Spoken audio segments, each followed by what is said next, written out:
Hello, everybody, and welcome to another Alfred Hitchcock Presents review. Today it is Season 1, Episode 4, Don't Come Back Alive, starring Sidney Blackmer as Frank Partridge and Virginia Gregg as Mildred Partridge.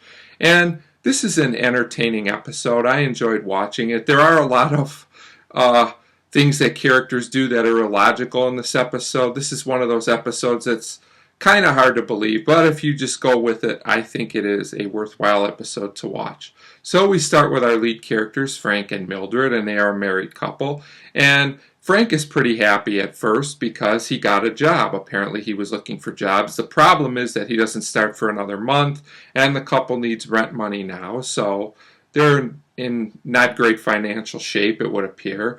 And Frank is very frustrated about his future. He's talking about what will happen if this job doesn't work out and what will I have to show for everything in the future, basically. And after they joke around for a little bit, he comes up with this idea that Mildred should vanish and Frank will say she passed away and they can collect some insurance money. This would turn out probably not to be a good idea, but they decide they're going to do this anyway, and it turns out that she needs to be away for 7 years for this to work because obviously there will be no body for proof of her passing. So Frank says this plan is foolproof if they do it right. Well, not really, as we'll find out, but I'm glad he's a positive thinker anyway. So they do go through with this plan, and after a few things don't go exactly as planned, Frank decides to drop off Mildred, and he comes home, and Mildred's sister's there, and he makes it back just in time after falling over outside, and he gives her a story, and the story has a lot of holes in it, but she just kind of leaves, and this woman's pretty crabby, I have to say, the sister. So we cut forward to the next scene, and Frank is basically talking to an insurance man about what happens, and he says, I have nothing to hide. And this guy's pretty entertaining, this insurance man, throughout the rest of the episode. And he asks some questions, and they seem like decent, logical questions. And Frank's story isn't great, I have to say. Didn't he know that someone would come and give him these questions? Shouldn't he have planned this out a little better? But his story's not great, and the insurance man deduces from this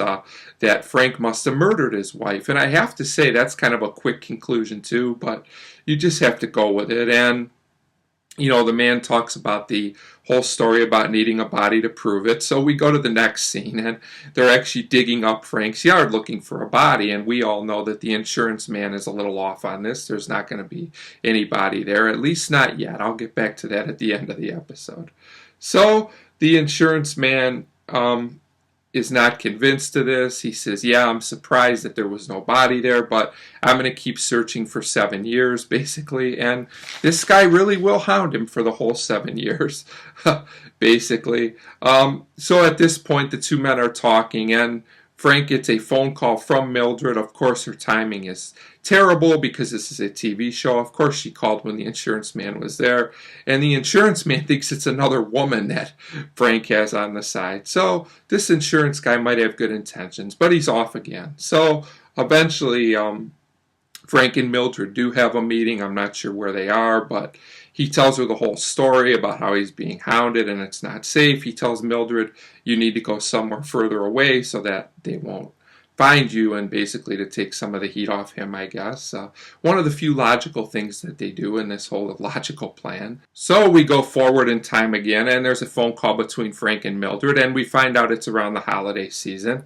And Mildred gets excited because Frank says, we're going to meet up. I'm going to come there to visit you where you are. But on the actual day of the holiday, the insurance man comes, and Frank has a gift with him, and he makes up a story about how it's for Mildred's sister, and the insurance man wants to ride with him to give her the gift.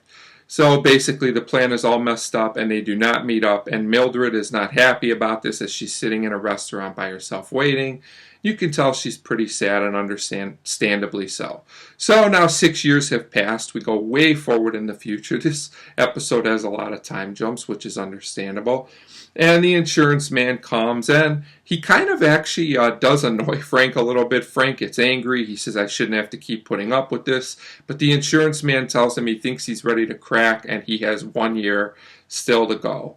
And when the insurance man leaves, after Frank gets mad at him, Frank basically smiles. He gets a kind of a suspicious letter from Mildred. She said she took some time off. She went to the mountains or something, and this would basically foreshadow what was going to happen next.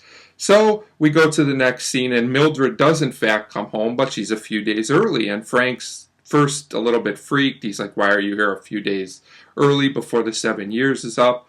But then he's happy to see her, and Mildred says, there's been a change of plans. I want a divorce. She says she has new interests, a new love, and basically she offers to pay him off with a smaller amount of money. Now, as you can imagine, Frank is not happy about this, and he actually does kill Mildred at this point. So Frank decides he is going to put the body in the garden, which probably wasn't a smart move either. So we go to the day of court. Frank is getting ready to leave to collect his money, and the insurance man is there once again, and he says, you beat me, I admit it, and as a sign of goodwill, I'll help you with that garden you're having a hard time with.